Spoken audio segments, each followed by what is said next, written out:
and welcome to the Law of Positivism podcast.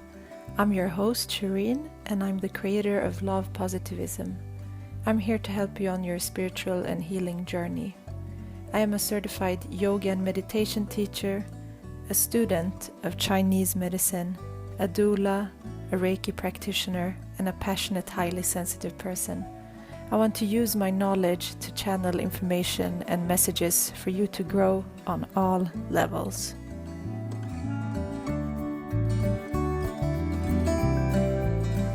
Hi, and welcome to this week's episode.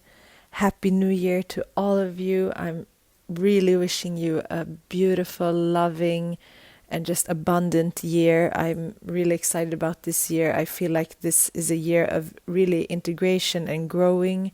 We had a lot of lessons during 2019, and I think these have been the foundation for us to grow and evolve as beings for 2020. So I'm just so excited that you're here, and I'm so grateful for all of you who have left reviews on iTunes. It really warms my heart, and I'm really appreciating that you take your time to do that. And I wanted to read one of the reviews that was actually for the episode around trauma with Layla. So the review says, "Thank you so much for the episode with Layla about trauma. It helped me a lot, and Layla was such a wise and down-to-earth person to listen to." Thank you so much for your review. It really helps others to find the podcast, so I'm so grateful. Thank you. And I'm excited about this week's episode with Alia Sobel. She is a yoga teacher and also the creator of the 2-Word Story blog and Instagram. She's a mindset interrupter and a mindset blogger, and her passion is to spread empowering messages and yoga to all of you out there. So this is a really great episode. I'm so excited that we talked about the yoga philosophy and also the 8-folded path, the Ashtanga, that I have written about of yoga. So it's the philosophy behind yoga and also why we practiced what we practice. We also tap into the power of journaling, and I'm so grateful for this talk, and I just want to spread a little bit more deeper knowledge about yoga, because we know a lot about the physical parts of yoga, but also we need to know that yoga is a way of life and a way of living, and I think these paths can help us on our spiritual journey. So I'm really excited. Thank you so much for listening, and if you love the episode, please leave an iTunes review and I will do an oracle card reading for you. Enjoy. Hi, Alia. Welcome to the podcast. Thank you. So excited to have you here. Me too. Thank you so much. It's so nice to talk with you. I'm so excited. And as usual, I always start by asking how you stay mindful and present. So I love that question. It's funny. I honestly, thinking about it, I would answer it so differently 2 years ago. Don't you feel like it's a forever changing, growing, task to be better for yourself? So, but right now, I would say my number one way to be mindful and present is truly yoga.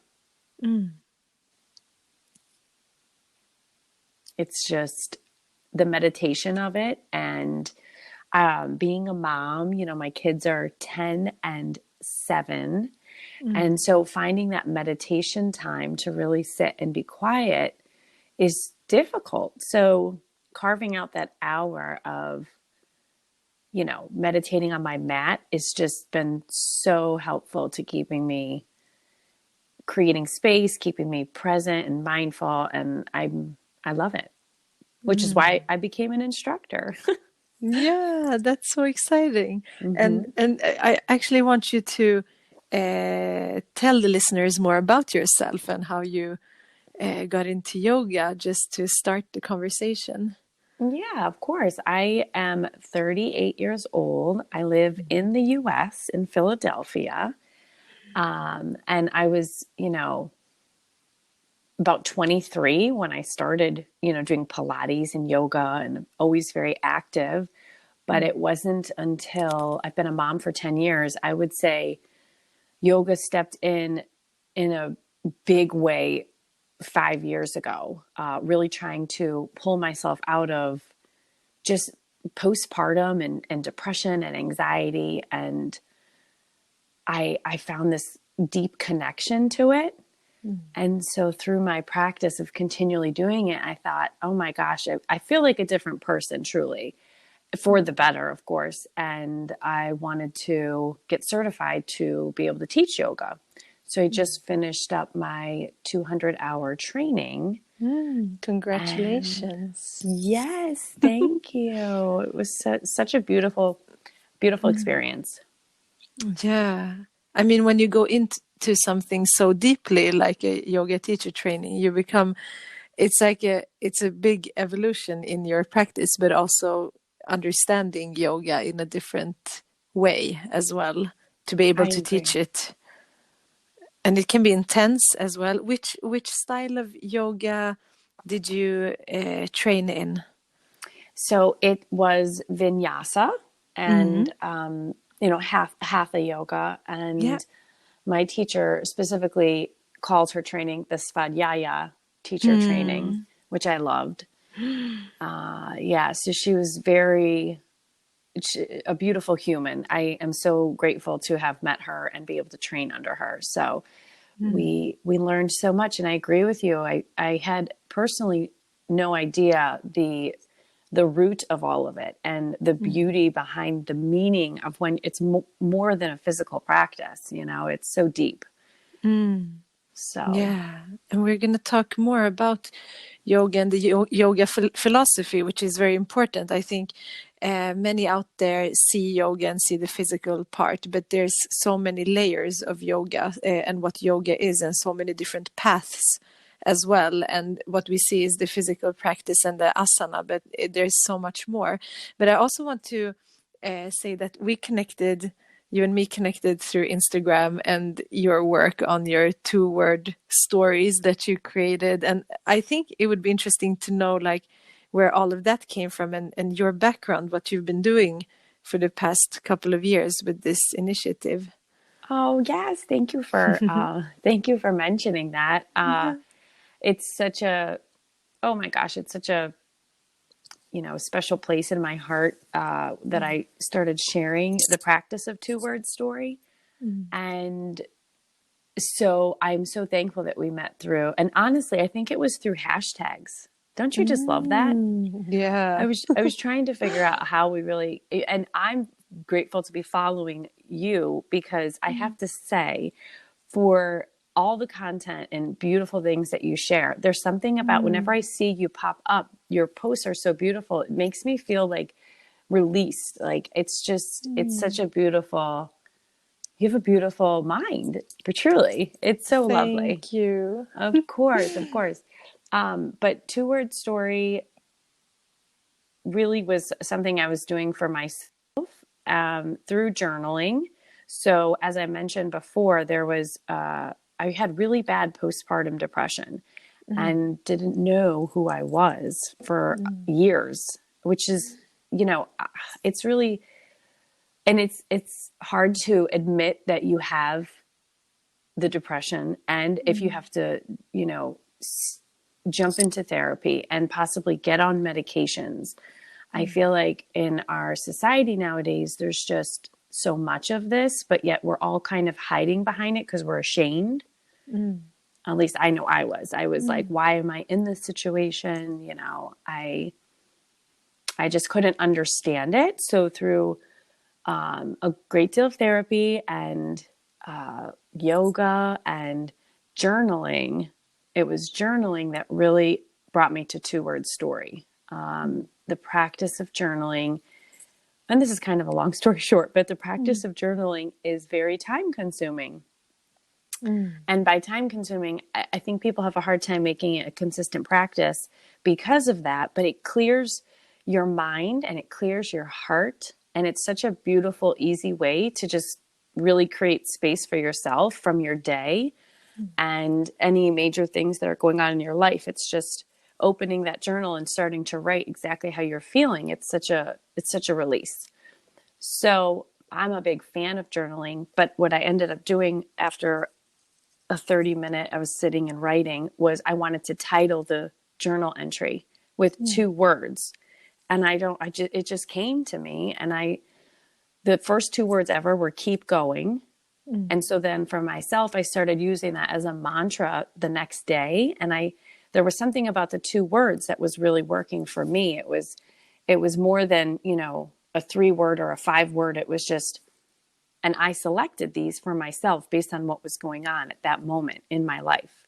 And so I started just creating these 2 words, because what I found is that in week to week, you have different things that are popping up that are causing you maybe stress or anxiety, or it could be something on the smaller side. You're questioning your consistency on getting into the gym and you're feeling down on yourself. It could be something major. You got tragic news about something that happened in your family. But what 2-word story does for me, and what I'm trying to share for everyone else, is to take a moment to ask yourself, well, what is my 2-word story right now? Because it kind of creates a journaling effect in your mind, because it makes you think for a second and get reflective. And sometimes you can just think of these 2 words really quick and they just pop right in. And, other times it does take some time to think, but the outcome is wonderful because you have this title to the story that you're living. It's a mantra that you repeat in your mind to pull you out, because a mindset reset for all of us, I feel, is so important. I've needed it for myself. I still do. I'll need a mindset reset all the time.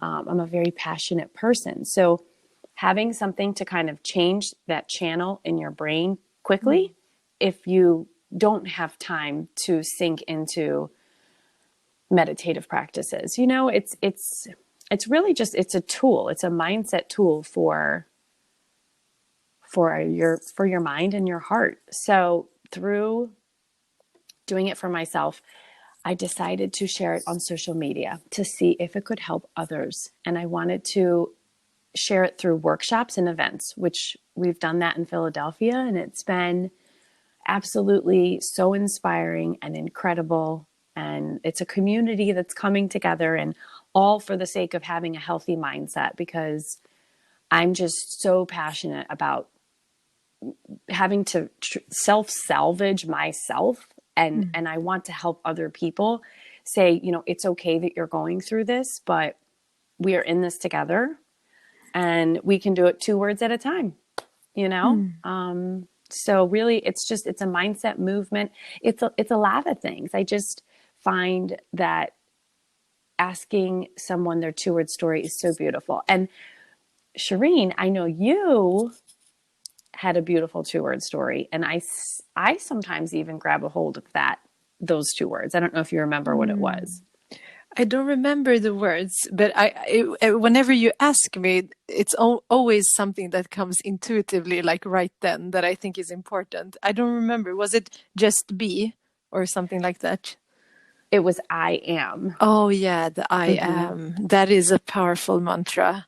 It is like everything. It doesn't need anything else but those 2 words. It's powerful. It is. It is. It is really powerful. So thank you for asking. And it ties in with the yoga beautifully too, because I find that I'll mantra my 2 words. Like right now, my winter season 2-word story is just love. And it's something that I need personally in my life for a few different reasons. And so through my yoga practice, I might be having a bit of a stressful day, and I just kind of breathe with the mantra, inhaling and exhaling, just love. So it's definitely, there's something with the 2 words, especially, yeah. So that's that. That's beautiful. I think it's so amazing how you've created something like it's usually so important to take like a hard experience that you had, and it's real and it's yeah, like you said, a lot of women going through it, many women not knowing what it is, and creating something so positive from it and wanting to help other people. It's when we go through these difficult things that we find tools that work for us, and then we can feel the urge to share it. And it's so beautiful that you've done that, and to raise the vibration in the world and to help other people. I think it's really important. That's what the world needs. Thank you. So it's beautiful. And you're on this path now. I mean, as a teacher, I think that we meet a lot of people in class, and we can meet one person just one time. But I think that we can, like, all people have an impact on us, and we have an impact on them. And I think when we just plant a small seed, it can grow. So how did you just feel that purpose to do your training, and what is your, how do you think you will grow into that? With the training and yoga. Yoga, exactly. Mm-hmm. So it's what you just stated about that, finding that something that really changed you changed your soul and brought so much light to your life that you want to turn around and share that light with other people. And I truly think yoga spoke to me the way it did because I am meant to help others. I have such a passion for it. I'm a lover of love. Like, I just want everyone to be happy. And I know that's, I don't know if I want to say cliche, but like really genuinely, truly happy, So through yoga, like you said, we could step into a class and meet 30 people, and they're walking out of that space a changed mindset, really, at the end of the class from when they walked in. And I love that, to see that transformation. So I do believe that I am learning every single day. We all are. But I do believe that the philosophy from yoga, the word should be spread more. I don't know if, there's so many different styles of yoga, but I just would love to be a voice of the beauty of it, like you said, the physical practice and the asana, like the meditative side of it. So I think it's interesting to bring up the philosophy and the different, I mean, we have the 8 limbs of yoga is one of the things that we learn early in our teacher training. And I would love to go into those different paths, or it's almost like levels, or one could say it's like taking steps up for each thing. We have to start with the basics. So the first 2 ones are the yamas and niyamas, and maybe you have just done your teacher training, and this is something that you probably dived into. If you can talk a little bit about this, I've posted about it, and just talk about where they came from and why. well, it's definitely, I noticed you were posting each limb, actually. And it's still very fresh for me, but I know the first of the 8 limbs is kind of like, well, I guess it's restraint, if you will, or like, or life, is how and feel free to jump in here and explain even further. But, so there's nonviolence, truthfulness.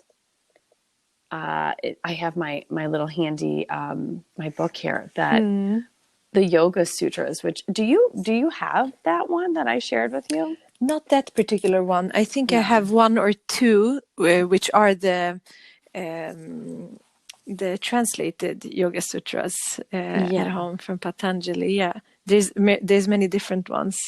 Yeah. Yeah. Yeah. So, but like thinking about the concept of life, like the first yama, that first limb. So nonviolence, truthfulness, integrity, chastity, and non-attachment. So one thing too, when we were diving into this, I guess because it is very deep, and you have to be in the right mind frame, mindset to be absorbing this. Don't you agree? Because Of we could course. be sharing this with someone who's listening and they're like, okay, well, what about that? How does that apply to me? Right. And it's like, how do we share the message in a way that's very understanding that even my children could understand it? And that's what I'm trying to work on. Do you know what I'm saying? Yeah. I think that's important because there's so much beauty. I like depth, but just to give an example, my husband is like, you are just far too deep for me. Do you know what I'm saying? But then if I break something like the 8 limbs of yoga down in a bit of an easier way, then it's more people can grab a hold of it, right? Yeah, definitely. Yeah. Do you have a favorite limb? So I think that the first, I would say, of course, the meditation is very important, but many Yes. people that you encounter have a very hard time with meditation, and then we have to go back. So many of us, we want to do everything fast, and we want to like jump into like, okay, now I want to reach like the highest level of awakening, but we don't see that in yoga the physical practice and everything else we do is just us preparing for meditation. So there's a lot of like foundational work that we have to do. We can do asanas every day, and we can do certain things, but it's going to be hard to be so cleared in your mind without the other steps that we do. And it starts with everything that we can do within and without. So like with the first step, we can say that the 8 limbs are just guides and routines that we can use, because it can be hard to know where to start. Like, how do I start living more happy, abundant, more clear of negative thinking, like all of these things. And the limbs are there to help us. So you can have like, it's not a must. You don't have to do Right. any of this, but it's a good way to start, like observing yourself, observing your life. So with the yamas, like I can see that being like your morals and ethics. Like what how do you think when we talk about ahimsa, which is a very important part of the yamas, like how do I practice non-violence? And that's non-violence towards me, it's towards others, but also in my mind. How do I think about my life, other people? How do I handle and how do I take care of the earth, the animals? All of this is part of that. So we become conscious. And then with the truthfulness, of course, it's about being true to yourself, living your truth, being truthful to all other people. The non-stealing, the asteya, is about like not, it doesn't have to be physical. All of us know that, okay, of course we shouldn't steal, but how do you manage your energy and other people's energy? For example, you can be taking energy, and that's not good in a karmic way. And just having that um, non-attachment as well with the yamas. So I think the yamas are very important. How we think and how we behave and all of these things, everything affects everyone and ourselves. And with the niyamas, it's very like, okay, how do you handle your body? We have to think about that. Meditation is hard if you're giving your body things, toxic things. So we go into like how you eat, how you clean your body, how you detoxify. So you give your body, your mind, your soul, your heart, your brain the best foundation to go into meditation. We're always like, that's the goal, and the Right. meditation to reach a higher level of consciousness. And then we get into the asana. But I think many people start by seeing asanas. And just to explain to the listener, asana is the physical practice that we see, downward facing dog. We do all the tree pose, like all of these different poses that affect our entire body, our energy systems, all the layers of our body. And it's important to know that all of everything you do, how you move your body, affects your glands, your hormones, and these, like, we work with the chakra system, but that's also levels, right? It's hard, you have to have a balance between your lower levels and your higher levels. So you can be very spiritually open, but you have to learn to ground and to be in this physical body as well. The body is very important.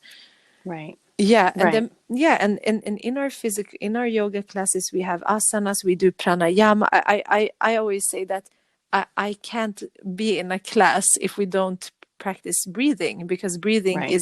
is such an important part of asana. And I like to always start with any type of pranayama practice before even starting to move. I agree. Well, I Yeah, was going to mention that I yeah, think that those limbs, the postures being the third and the fourth being the breathing, like you said, the pranayama, they help. If you do those first, like you said in the beginning of class, they help people tap into the first two limbs, I feel like. yeah, Because through the breathing and the posture, you then are able to sink into those questions that you ask about, am I being truthful? Am I showing up with integrity? So yeah, definitely. I love that. Sorry to Yeah. interrupt. No. I got excited about this because I think It's so good. it's good for us to talk about it, because in a yoga class for 60 minutes or 90 minutes, for example, it's hard to go deep unless it's like a deeper class. And I think many out there and many listeners have practiced yoga, are practicing yoga, but this is a practice and a teaching and a philosophy that you can learn. You don't have to become a teacher to learn this. You can read Right. and understand and practice with yourself. I mean, with the like pranayama can be pranayama, expansion of breath. Like prana is the life force energy. And just now that I'm studying more medicine and the physical aspects of health, I see how important breathing is. It's important for the pH levels in your body. It's important for your thyroid. It's important for everything. And most of us don't even know we're breathing. It's like we just think it's an automatic thing, and it is automatic. But when you breathe consciously, you start you become, first of all, it's a great meditation practice to focus on your breathing, Mm-hmm. to still your mind and just see how you're breathing and deepening your breath. And with that you can then go into, well, the fifth one is the pratyahara, which is also withdrawing yourself from everything external and going within, and also withdrawing from, I mean, we all have had some type of habit, or we can be addicted to a coffee, or like we attach ourselves to things outside of us. And Mm-hmm. pratyahara is to withdraw. It's very important to then go to the next step with dharana, which is concentration and focus, which I wrote about. Meditation. Yeah, exactly. When you have that focus, you can then go into dhyana and the meditation part, which then for you will be reaching a higher level, a different state of consciousness. So all of these build, and I think all of them are important. But I think for myself, I started with meditation, and then Mm-hmm. I went on to asana. And I think that was very an important thing for me to do, because then I became more, I was almost during a time in my life, I was meditating a lot, and I had these Kundalini awakenings, but my physical body wasn't prepared for it or even ready for it. So it was a very strange experience. But when I then started doing the physical yoga, then other stuff started releasing, and I started to connect with my body, love my body, all of these things. So the physical and the still, the dynamic and the stillness is very, very important to do. Like both of them, they complete each other. I couldn't agree more. It's interesting. That's why I like to ask. I love how you explain that there is these 8 limbs and they are in order, and that the goal is to achieve in the order to get to that 8th limb, which is the settled mind. I'm still learning all the Sanskrit and how to say everything, but I think it's interesting how for you said you started with limb 7, which was meditation, and then the postures, which allowed you to sink in more spiritually, to think about like the laws of life and the rules of living for yourself, and how you, how do you feel, how do you wake up every day and feel happy with who you are and your soul? And I know looking at the limbs, for me, it was definitely posture was first, and then meditation, and then learning the breathing. I just found a huge appreciation, like you were describing, about the breath. People don't realize in yoga, especially, I mean, any workout, you should be breathing through your workouts, right? But in your yoga practice, that spotlight on your inhale, a deep inhale, and releasing the exhale is so good, like you said, for your body and everything, your muscles, your joints. It's literally breathing life into your body and bringing blood flow to areas that need it, right? It's a beautiful thing. It's a beautiful practice. I always say yoga is such a gift, and people that I share that with who don't do any yoga, they're like, I just don't understand it. And I'm like, well, let's take a class together, and I'll fill you in on some good nuggets that, I learned and I think would be helpful. I'm so glad that you're sharing this, because I also feel like the way you share this information is very, it's understandable. People can connect to it, which is what you want. It's good. Oh, thank you. Yeah, it's there's so much knowledge out there and so much wisdom, and it can be hard to know where to start, and it can be overwhelming. There's so much. So we all have our own path into things, and I think we need to have some. I think we all have been guided in different ways. I have had many guides and teachers, and what I do can help a specific group of people, and then they can have, like, it's like a domino effect and a just a wave. And I think it's important also to see that I don't think that everyone that practices yoga has to or will have a spiritual journey with it, because for many people also just being, because we all are on different paths, so many people just use yoga also to calm down. And I mean, with the breathing practices, as a doula, I know that breathing is so important for the woman when she gives birth, for example. So it can be a really physical tool as well. Like, how do you use the breath? Do you just need to calm down, or you need to you can it's like focusing and directing your energy into different areas of your body and into different areas of your life. It's these, everything we're talking about are tools, and you can find your own tools. For some people, meditation is just being out in nature, or Right. just being quiet. And but I think that many of us, when we start, there can be it can be hard for people to meditate and do yoga, because it forces you to stop the distractions. You can't be in yoga class and think about a million other things, because you will lose balance. You won't get the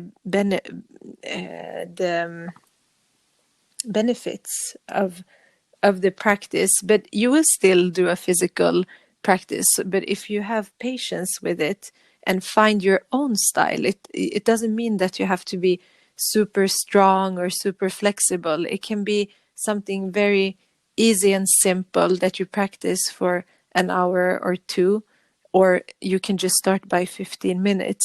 It will release something in you. And I want you to maybe talk about any of the spiritual experiences you've had so far, maybe not directly in the yoga practice, but anything you want to share. Sure. So I'll say the discovery of my connection, my personal connection to spirituality, I found it through yoga and journaling for myself. Now, I like how you share, because everybody has a different connection to finding that release spiritually. Because I feel like too, that connecting spiritually, and that can be a tricky subject, because I do have to share. I have a friend of mine that shared with me, and I love her dearly. She said, the practice of yoga is, or not the practice of yoga, but rather the philosophy, the quote unquote religion that you speak of, that where it was, generated from, is against her religion. Because that kind of ties in too for people. Like, spirituality is for yourself, and you find it in different ways. Yoga is a way to open your soul and just feel a release. I can't say that enough. I find that release just constantly comes to mind. But when for me personally, I definitely had great instructors guiding me in my class to bring that appreciation of the breath and the meditation, and explaining what the chakras were. And I've even taken classes, an hour vinyasa flow, where we chanted for ourselves. So we used it as a mantra, so hum, which that links to, remind me which chakra that is, because it's not coming to my mind. So hum, is that third eye chakra? I want to say that it is, and I have all of my notes that I could look up, but so I am. Yeah, that is I am, right? So it is I am. And yeah. it's linked to, which that's so beautiful that, and I didn't plan that. And here your 2-word story is when you shared it with me a while ago, it was I am. But just bringing that, in that 1 hour practice, bringing that mantra, and even the music that was played was so meditative, you almost have a hard time not connecting to it, if that makes sense. So having really great instruction, I think, has helped me on my spiritual path. Following leaders such as yourself have been so helpful, and really taking time to sit down and read the message, and what is being shared here, and how can I apply it to myself, because I'm feeling this way right now and I want to find release. Because when you yourself, I know for myself, when I'm feeling calm and at peace, I have more self-love. I'm a better wife, a better mother, friend. It's like you are the center. You have to find those spiritual practices. And it could mean going to church every week, on top of taking a walk in nature, on top of taking a 1 hour yoga class, every week, 2 days a week. So that for me has been, it was yoga and journaling, and it really opened me up. And I just, like anything, when you start feeling amazing and you're finding this grounded happiness, you want more of it. So the importance of taking time to understand who you are in your current moment of your life and why you're feeling the way you're feeling, and how to implement change to better it if you need to, if it needs to be, then definitely we're sharing this information to say go for it, right? Like try new things, try a meditation workshop, go on a retreat, simply find a great studio in your area and take a hot yoga class if you've never taken a hot, I think it's so it's such a release. And the spiritual aspect, the spiritual growth happens when you're doing these things for yourself, right? That's my own personal experience. I was not where I'm at now 3 years ago. So I'm so thankful to be where I'm at now, right? And still with lots of growth ahead of me, for sure. But does that answer your question? Yeah, of course. And I think it's important to also say that we don't have to have a specific faith or belief to practice yoga, because many of the big gurus actually shared yoga to the West as just, first of all, when seeing the links between all different religions, we know everything is one, because everything comes from one source, and it doesn't go against your own religion if it's not very like I don't know. Of course, there are religions which are very strict and also see yoga as a part of Hinduism. Of course, it came from that culture and that belief, but it's not only root. It's not created for a specific religion. So many of the big gurus that came to the US, they've actually saw that all religions have there's no right or wrong, and Right. here in Sweden religion is not strong here, so many people don't have a specific faith, but people are starting to open up their spirituality. So now even we have yoga in churches here in Sweden, because Wow. the priests are very open here, and it's not a competition or something that contradicts Christianity, for example.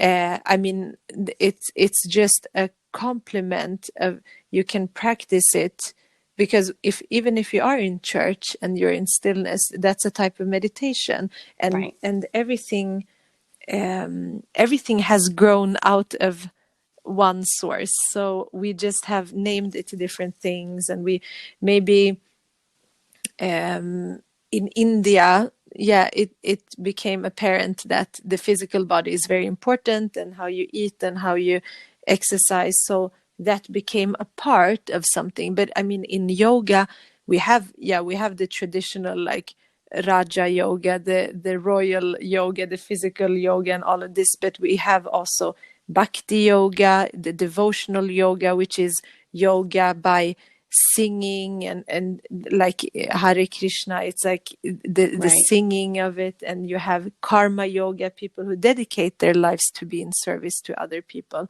So there's so many different things, and yoga has grown and spread for a reason. And I think that we have to be open-minded, and to, if we want to do something physical with our body, and to reach a higher level in ourselves, we have to be open to all. So I love going. If I'm traveling, I go to temples. Now I was just in south of France. I did a small pilgrimage in Mary Magdalene's footsteps. It Wow. doesn't mean that when I go to Sri Lanka, I'm going to Buddhist temples. It doesn't mean that I'm only a Buddhist, or I go to Right. India and I go to the Hindu temples. I'm Hindu and I go to the churches here in Sweden. It doesn't mean I'm bound to that religion. I am open to all ascended masters. I don't label it like that. So I think that's one of my teachings, that we have to be open if we're Open. guided to it. If one specific line, tradition, or religion speaks to us, of course that's our path then. But it's also now I think many people are not like in Sweden, where it's been very secular, secular, or you Mm-hmm. say it's not. People are not in church, and it's a Protestant country, but it's. I wouldn't say so many people practice the religion, but people are open to spirituality because this is something that's happening in the collective. So when we find that something is very easy to access, like yoga has become so easy. Like in my classes, Mm-hmm. I have women and men of all ages and different backgrounds, and we come together as one. So Right. there's no separation or segregation, or in sister circles, goddess circles, also different backgrounds. And I think that's the most important thing, that we connect and not create more segregation and separation. I love what you just shared. That it's so beautiful and so true. It's the you kept saying the word open, and that's all, that openness, and creating openness in your mind and your heart for things that are different. It's experiences. It's not necessarily like you shared. You are not, you know, switching over, becoming that certain, you know, way of life, or thinking that someone else is sharing with you. So it's just be open. Yeah. That's the beautiful message there. I love that. Yeah, and also to see that you have a strong power and force within you, so you can create the life you want, and you can walk the path that you want as well. And I think if you are craving for something, if you are here to devote yourself either to yourself or to something else, you will walk that path. And it's not maybe easy to know from the beginning, but you just have to have trust and faith in the universe, and Mm-hmm. that you are here for a purpose, and you need to just have that belief, and releasing fears. I think in the end, all religions and they came from that source. It's about you, like, living your best life, and to create more love and compassion, and that's what the world needs right now, especially. So when Mm-hmm. for example, even if we just go to one yoga class, and we can dedicate our practice to the earth, or to people who are suffering, it doesn't, that little It's energy. intention. Yeah, Mm-hmm. it's energy, it's an Mm-hmm. intention. So I think in class it's important to know that whatever the energy that you create during your class, you can direct it towards yourself, to healing, or to other people's healing. Just being conscious that everything that we do and think does create a change around us.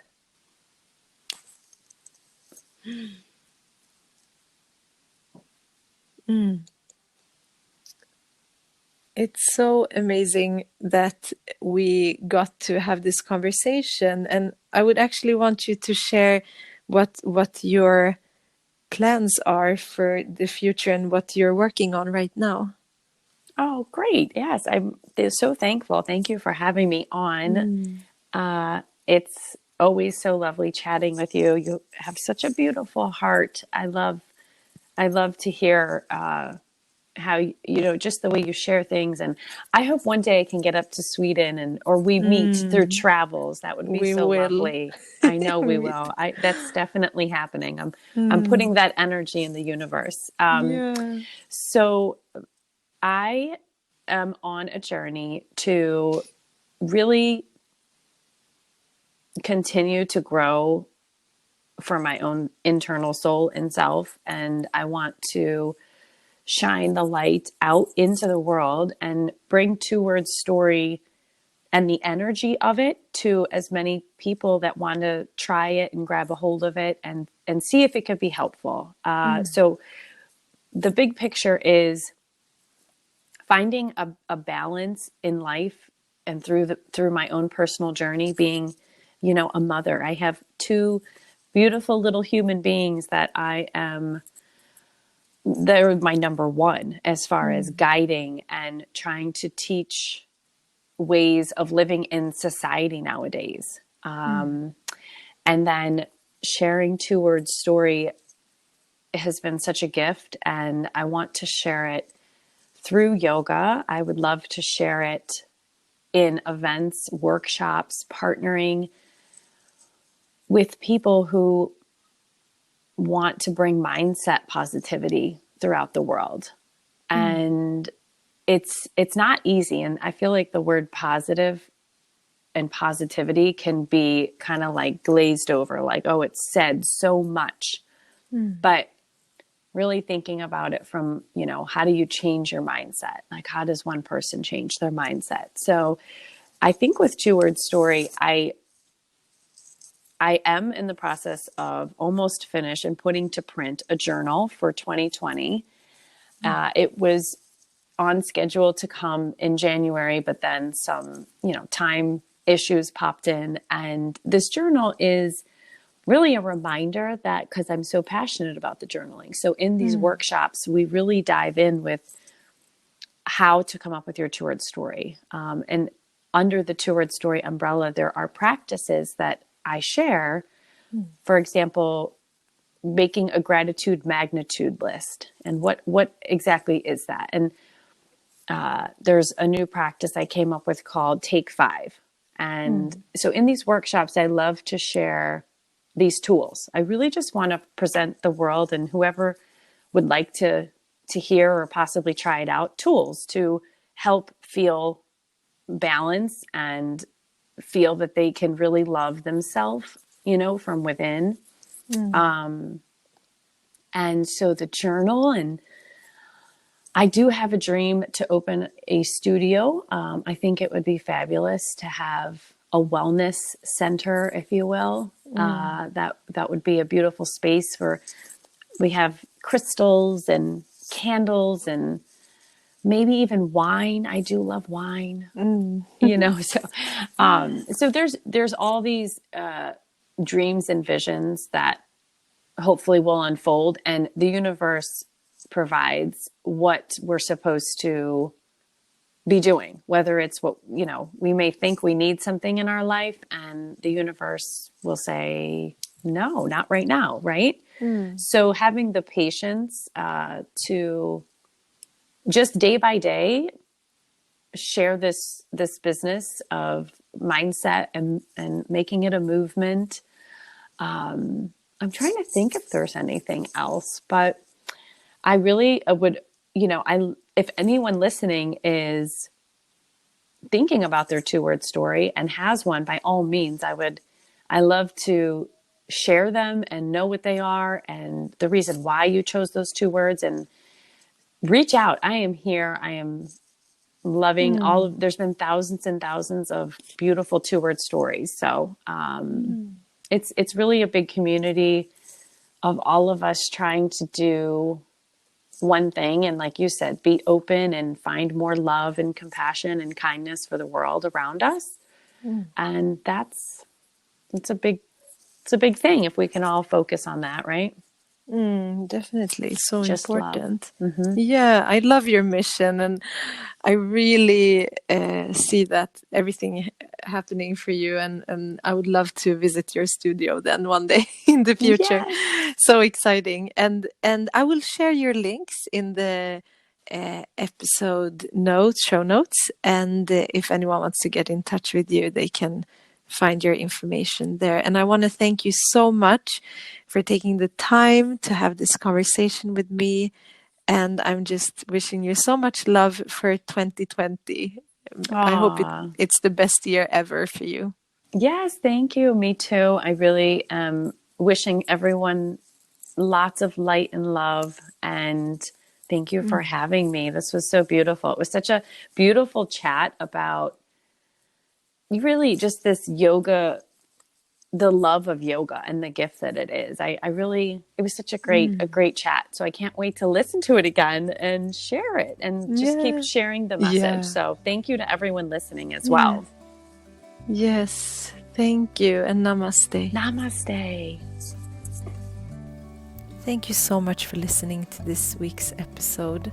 I'm really grateful that you're here, and I hope that this talk can help you get into the deeper aspects of yoga, and that you can use these paths or these 8 limbs for your own personal development, your soul's evolution, and just to live a more mindful and present life. So thank you so much for listening. Let's take a deep breath in through the nose together and exhale through the mouth. Namaste.